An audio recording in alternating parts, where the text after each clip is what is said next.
Our project is over Frankenstein by Mary Shelley.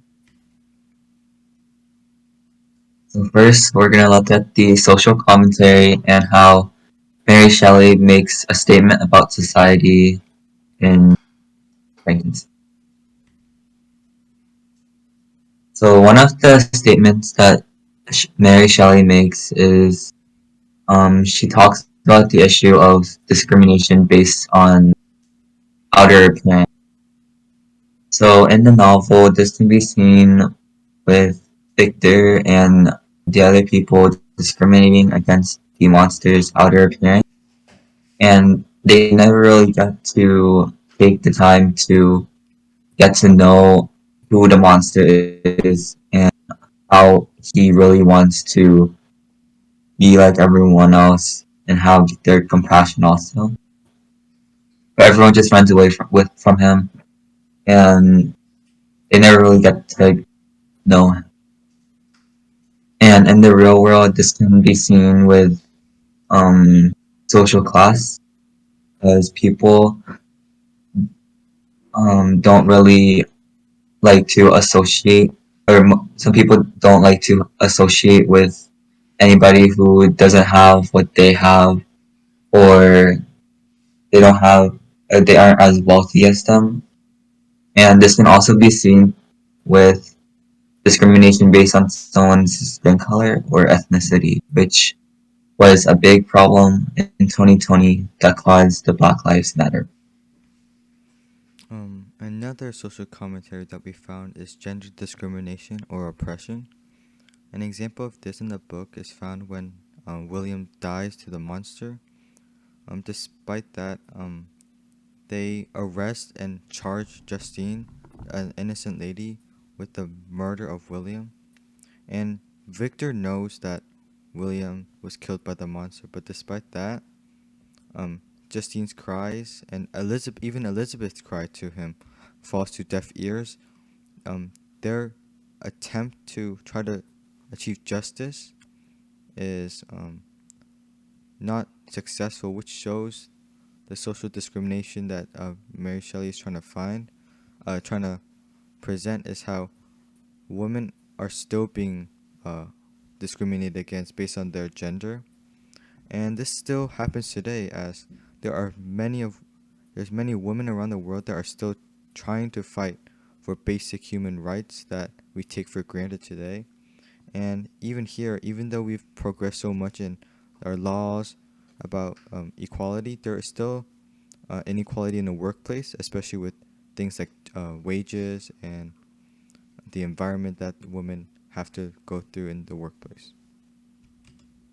So, our themes are the bond of companionship and the consumption of revenge. Our creative component was an origami stop motion video, and we did that to show um, the unravel of who someone is on the inside.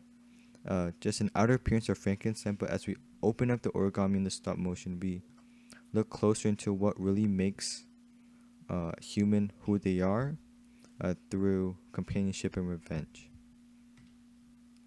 So, an example of the companionship is through Henry and Victor's relationship together, as in the stop motion, it's just a tiny unravel of who we are. So, example of this can be found in chapter 6, where Victor was fallen ill after creating the monster.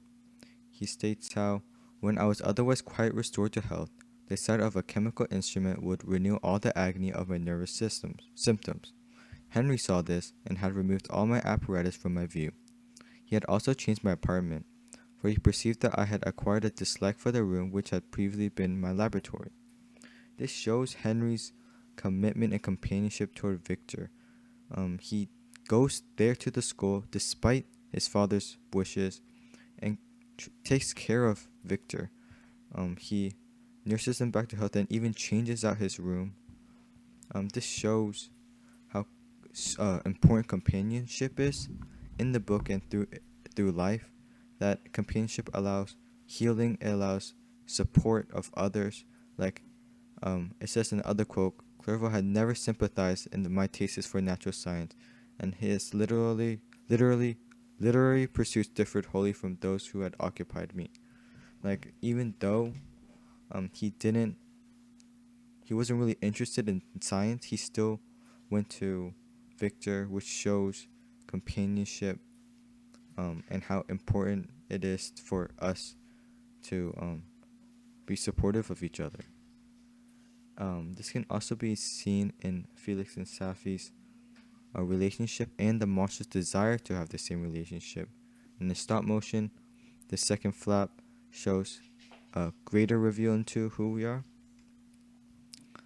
In chapter 15, while the monster's looking at the hut and those two, Felix and Safi, he realizes that the presence of Safi diffused happiness among its inhabitants, and I also found that a greater degree of plenty resided there.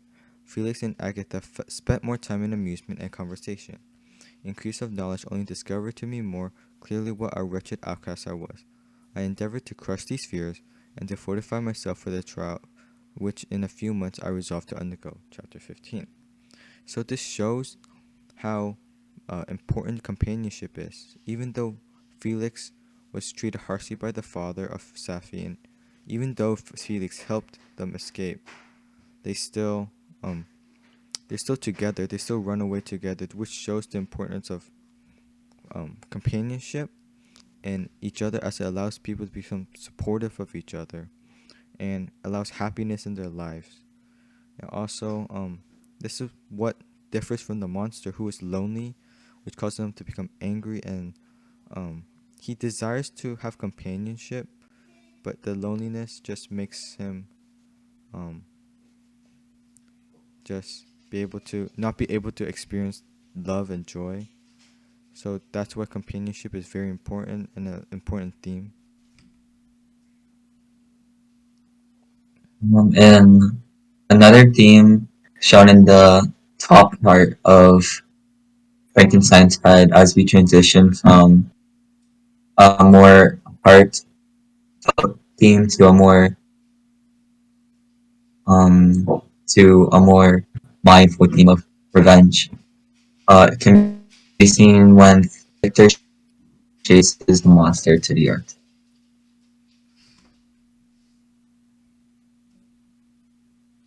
So by showing by going through great measures to chase the monster all the way to the Arctic and exclaiming, coughing devil, again do I vow vengeance. Again do I devote thee, miserable fiend, torture and death. Never will I give up my spirit until he or I perish, which is found in chapter 24. Victor shows the theme of the corruption of revenge because he's sacrificing his life to chase this monster in order to get revenge for all the wrongdoings that the monster has done against him. And ultimately, it causes Victor to die in the end, which again shows how he was consumed by his revenge for the monster.